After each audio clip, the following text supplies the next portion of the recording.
Lama juga nggak pernah upload ya. Sorry. Kali ini konsepnya akan saya rubah lebih menarik, seru, dan bikin kalian betah pastinya.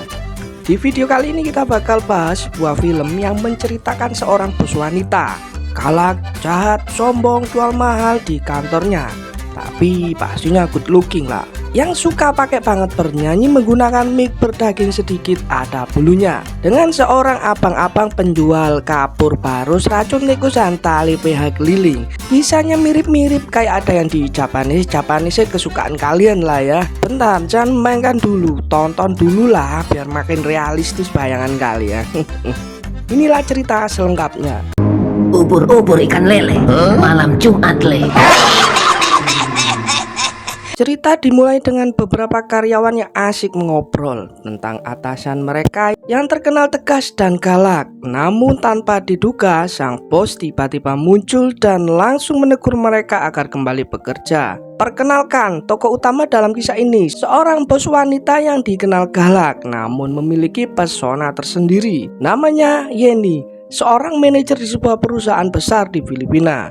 Selain itu, ada juga Din, asisten manajer yang kerap berurusan langsung dengannya. Suatu hari, Din mengajukan permohonan cuti selama 2 hari untuk menghadiri acara pernikahan keponakannya. Namun permintaan Din ditolak oleh Yeni dengan nada ketus. Tak hanya itu, Yeni bahkan menyuruh Din untuk membersihkan sepatunya. Meskipun tugas tersebut jelas di luar tanggung jawabnya sebagai asisten manajer, Din tetap melakukannya tanpa banyak protes. Din iseng mencoba memakainya. Namun tanpa disangka, Yeni tiba-tiba datang dan memergokinya. Dengan tatapan tajam, Yeni meremehkan Din dan menyindir bahwa sepatu mahal seperti itu tidak cocok untuknya karena dianggap tidak mampu membelinya. Sikap keras dan sinis Yeni inilah yang sering menjadi bahan perbincangan di antara para karyawan di kantor.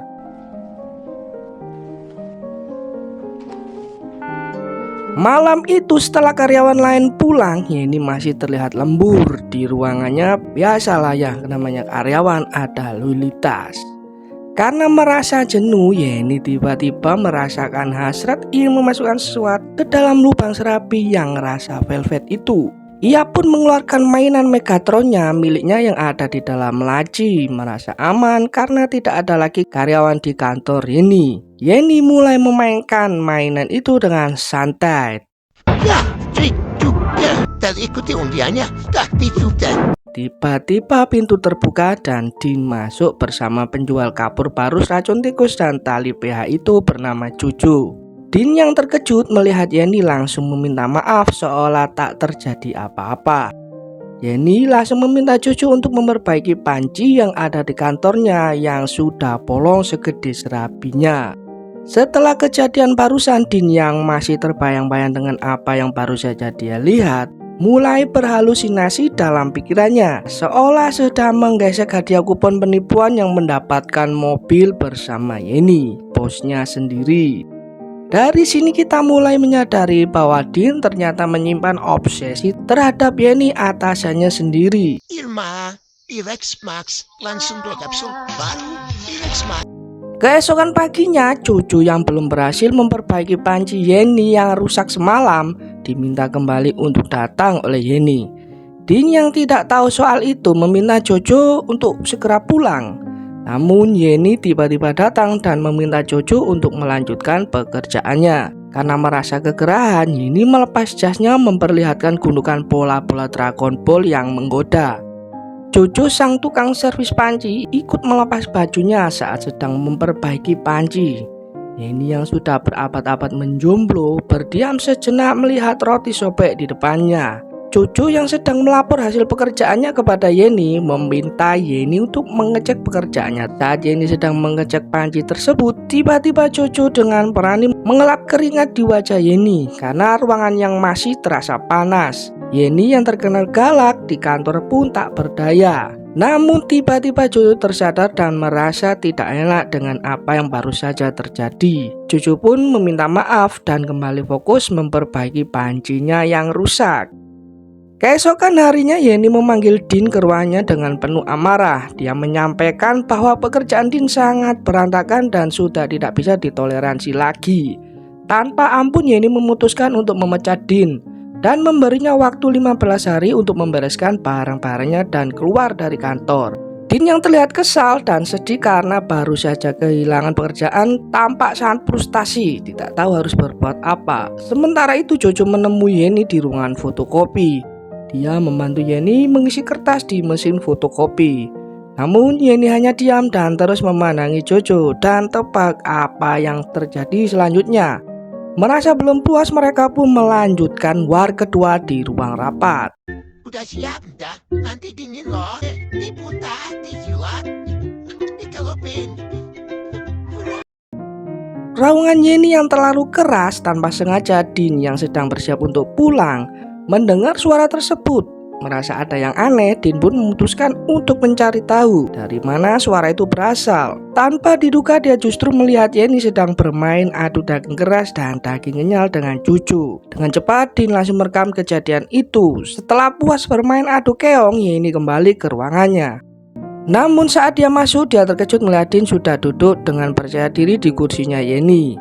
Yeni yang kesal karena Din yang sudah dipecatnya masih berada di kantornya. Apalagi dengan berani duduk di kursinya, langsung mengusir Din keluar dan ruangannya. Namun tanpa basa-basi, Din justru menunjukkan sebuah rekaman yang membuat Yeni terdiam. Din bahkan mengancam akan menyebarkan video tersebut ke internet. Yeni yang merasa terpojok membalas ancaman itu dengan mengatakan bahwa dia akan melaporkan Din ke polisi.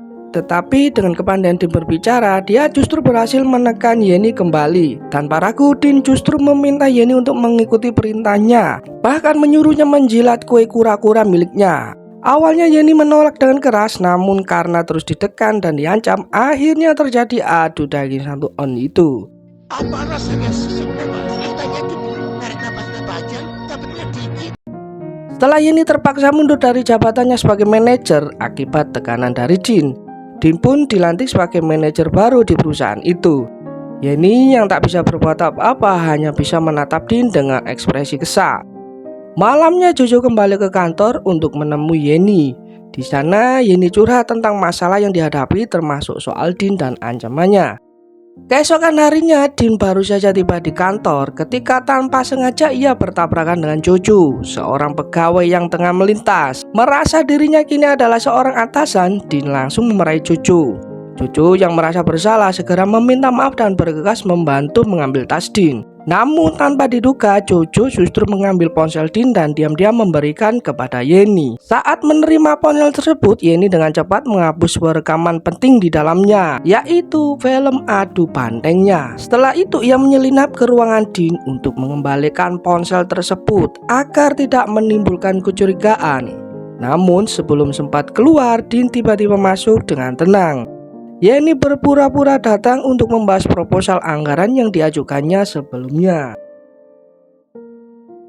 Di ruang rapat, para pemegang saham sudah berkumpul untuk mendengar presentasi penting hari itu. Din mendapat tugas memaparkan laporan keuangan perusahaan.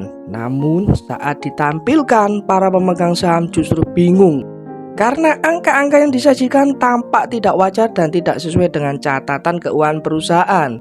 Suasana ruangan pun menjadi gaduh. Di tengah ketegangan itu, Yeni masuk dengan penuh percaya diri. Din yang merasa masih memiliki wewenang sebagai bos langsung menegurnya. Namun kali ini Yeni tidak tinggal diam. Dengan tegas ia menuduh Din telah melakukan korupsi dan mengambil uang perusahaan. Ternyata data yang ditampilkan di layar adalah jumlah dana yang telah disalahgunakan oleh Din sejak masih menjadi asisten Yeni. Yeni selama ini telah diam-diam mengaudit semua laporan keuangan yang dibuat Din. Dengan penuh keyakinan ia mengungkap modus operasional yang digunakan Din untuk menggelapkan uang perusahaan di hadapan para pemegang saham. Para pemegang saham terkejut dengan fakta yang baru saja terungkap. Yeni bahkan sudah melaporkan kasus ini ke pihak kepolisian. Tak lama kemudian petugas datang untuk menangkap Din dan membawanya keluar dari ruangan.